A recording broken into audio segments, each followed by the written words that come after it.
गांव के एक कोने में बसा था एक शांत सा घर जिसमें रहते थे सुरेश और उसकी पत्नी रेखा। सुरेश एक मेहनती किसान था जिसकी सोच अपने परिवार के लिए हमेशा समर्पित रही।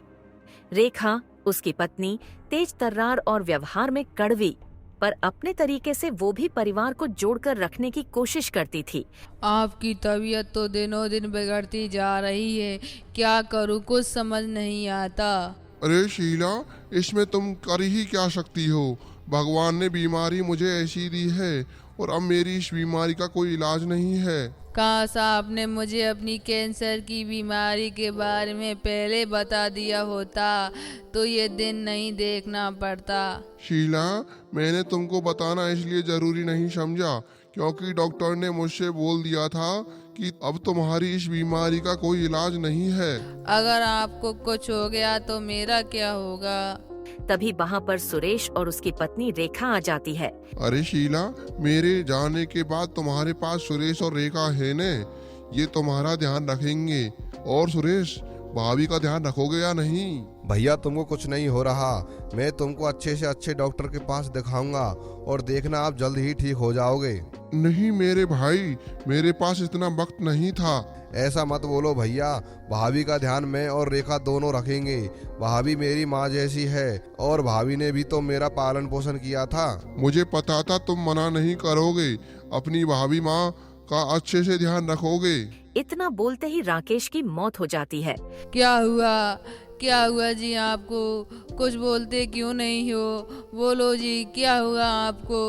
भाभी भैया अब सबको छोड़कर चले गए हैं। नहीं, ऐसा नहीं हो सकता। आप मुझे अकेला छोड़कर नहीं जा सकते जी। आपके बिना मेरा क्या होगा? मैं अपनी जिंदगी कैसे जीऊंगी? दीदी, संभालो खुद को। जो होना होता है वो होकर ही रहता है। अब आपको खुद को संभलना होगा। कैसे संभालूं रेखा खुद को जब मुझसे मेरा जीने का जरिया ही छीन गया। राकेश का अंतिम संस्कार हो जाता है। अगले दिन सुबह होती है। अब शीला एक विधवा और सुरेश के दिल में बस चुकी उसकी माँ समान भाभी माँ राकेश के जाने के बाद शीला पूरी तरह टूट चुकी थी। उनका अपना कोई नहीं था और सुरेश ने यह जिम्मेदारी उठाई कि भाभी की देखभाल वह खुद करेगा। रेखा, मैं सोच रहा हूँ भाभी को हमारे साथ ही रख लें। अब उनका हमारे सिवा कोई नहीं है और वे अगर अपने मायके जाएंगी तो लोग तरह तरह की बातें बनाएंगे। तुम क्या हर किसी का बोझ अपने सिर पर लेते रहोगे? मैं नहीं चाहती इस घर में कोई रहे, और फिर वो तुम्हारी भाभी ही तो है, माँ नहीं। तुम्हें नहीं समझ आएगा शायद, पर मैं उनके बिना बड़ा नहीं हो पाता। वो मेरे लिए माँ जैसी ही हैं। क्या भला कोई इतना लगाव किसी भाभी से रख सकता है?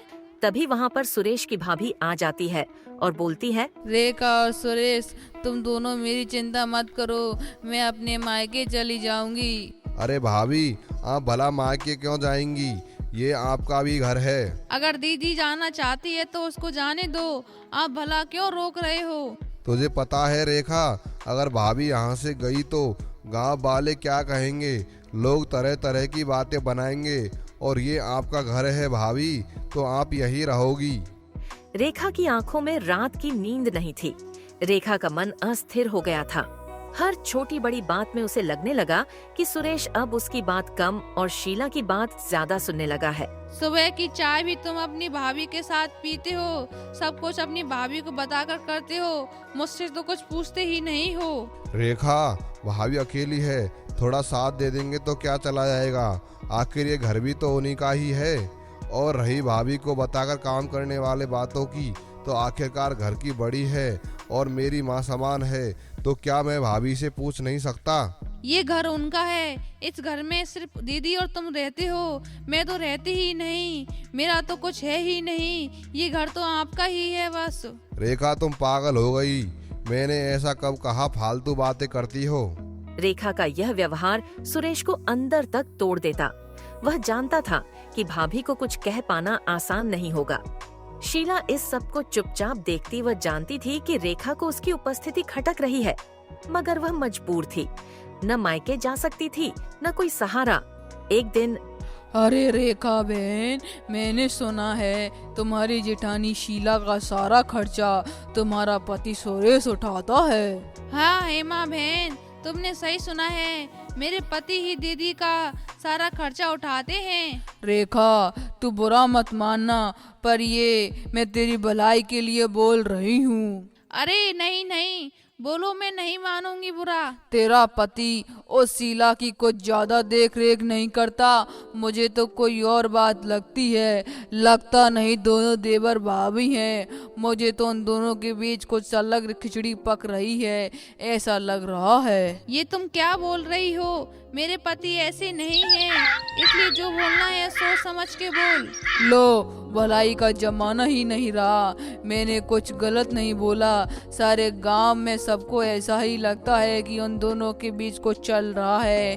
खैर मुझे क्या, मैं चलती हूँ। पडड होसन वहाँ से चली जाती है। रेखा का शक और बढ़ जाता है और वो सीधे अपने पति सुरेश से पूछती है, सुनो सुरेश, मुझे शक है कि तुम्हारे और दीदी के बीच में कुछ चल रहा है।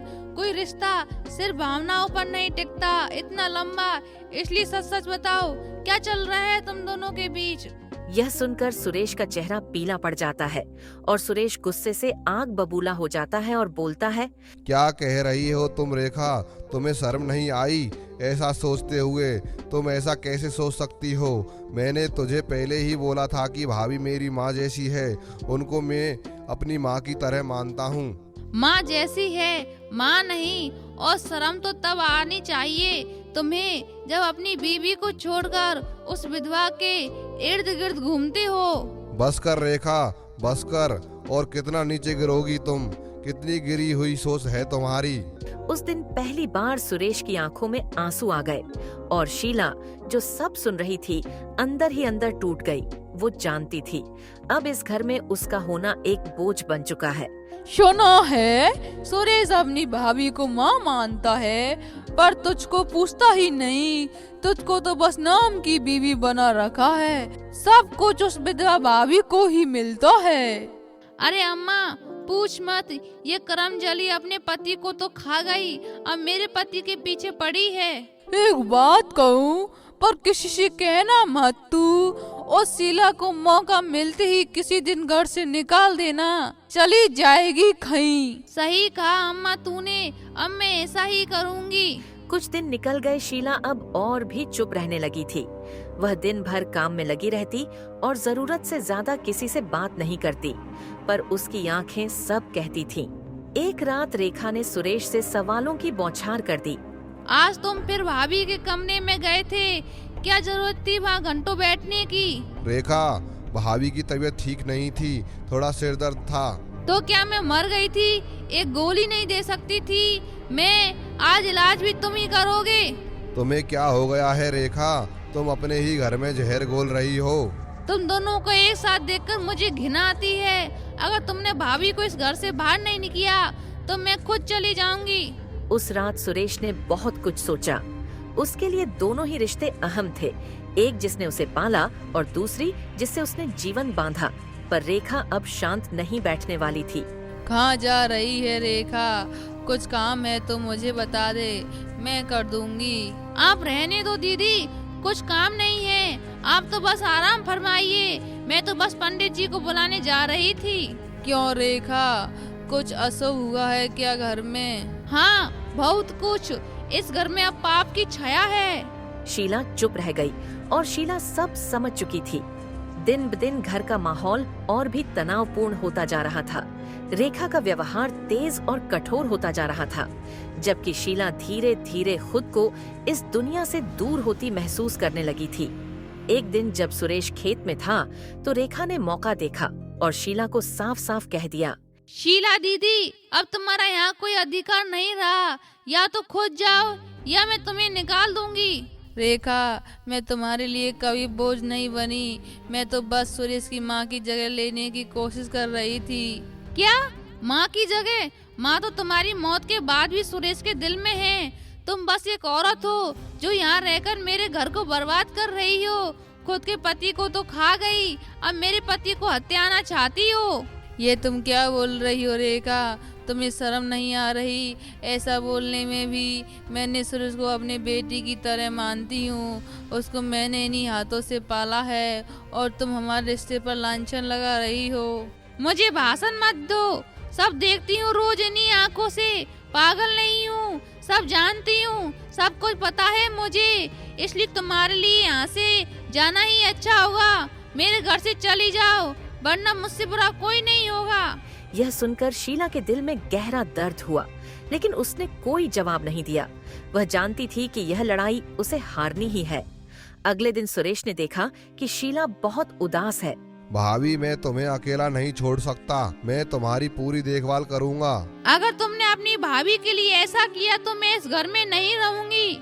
नहीं सुरेश, तुझे पता है रेखा हमारे बारे में क्या सोच रखती है, और मैं इस तरह हमारे माँ बेटे जैसे रिश्ते को बदनाम नहीं करवा सकती। इससे अच्छा तो यही रहेगा कि मैं इस घर से चली जाऊं। भाभी, तुम इस पागल औरत और लोगों की बातों पर क्यों ध्यान देती हो? यह घर तुम्हारा है भाभी, इस पर तुम्हारा भी हक है। अब मैं तुमको पागल भी लगने लगी हूँ। एक तुम्हारी भाभी सती सावित्री है। चुप कर रेखा, तू अब बहुत बोल रही है। अगर अब एक शब्द अपने मुंह से निकाला तो मुझसे बुरा कोई नहीं होगा, समझी तू? सुरेश, तुम मेरी वजह से अपने और रेखा के रिश्ते में दरार पैदा मत करो, इसलिए मेरा यहाँ से जाना ही उचित रहेगा। और जब रेखा को मेरा यहाँ रहना पसंद ही नहीं है तो यहाँ रहने से क्या फायदा? इससे अच्छा तो मैं यहाँ से कहीं चली जाऊँ। सुरेश की आंखों में अब आंसू थे, लेकिन उसने ठाना था कि वह दोनों का सहारा बनेगा। उसने रेखा को समझाने की बहुत कोशिश की, पर वह मानने को तैयार नहीं थी। देखो जी, मैंने बोल दिया, अब मैं कुछ नहीं सुनना चाहती, ना कुछ समझने वाली हूँ। मैंने बोल दिया, दीदी यहाँ नहीं रहेगी मतलब नहीं रहेगी, यहाँ से उनको जाना ही होगा। रेखा, तू बहुत बड़ी गलती करने जा रही है। देखना, अपनी इस गलती का पछतावा एक न एक दिन तुझे अवश्य करना होगा, और तू पछतावे के अलावा फिर कुछ नहीं कर पाएगी। जब मैं कोई गलती ही नहीं कर रही तो कैसा पछतावा? जी, ये तुमको नहीं दिख रहा? जिस दिन से दीदी विधवा हुई है उस दिन से तुमको मेरी चिंता कम, दीदी की चिंता ज्यादा रहती है। मेरी फिक्र कम, दीदी की फिक्र ज्यादा रहती है। फिर मैं इस रिश्ते को क्या नाम दूं? तुझे समझने का कोई फायदा नहीं, तू समझने वालों में से नहीं है, ना ही तू समझेगी। शीला ने इस सब तनाव से बचने के लिए एक बड़ा फैसला लिया। वह सुरेश और रेखा दोनों से कहने लगी, ये घर मेरे बिना भी चलेगा, मैं कहीं और जा रही हूँ ताकि ये परिवार फिर से खुश रहे और तुम दोनों एक साथ खुश रहो। नहीं भाभी, मत जाओ, आप मेरी माँ जैसी हो, और एक बेटा कैसे अपनी माँ को घर से जाने दे सकता है? भगवान के लिए मत जाओ भाभी। सुरेश, अपना और रेखा का ध्यान रखना, अब मैं चलती हूँ। हाँ हाँ, बहुत हुआ, जाओ आओ, नाटक मत करो, कहीं और करना ये नाटक। शीला उदास रहती हुई चली जाती है, और शीला के चले जाने के बाद घर एकदम सुनसान सा लगने लगा। सुरेश हर दिन उस खाली जगह को देखता जहाँ शीला बैठती थी, और मन ही मन पछताता कि कहीं उसने सही निर्णय तो नहीं लिया। रेखा की जिद और अकेलापन दोनों साथ साथ बढ़ रहे थे।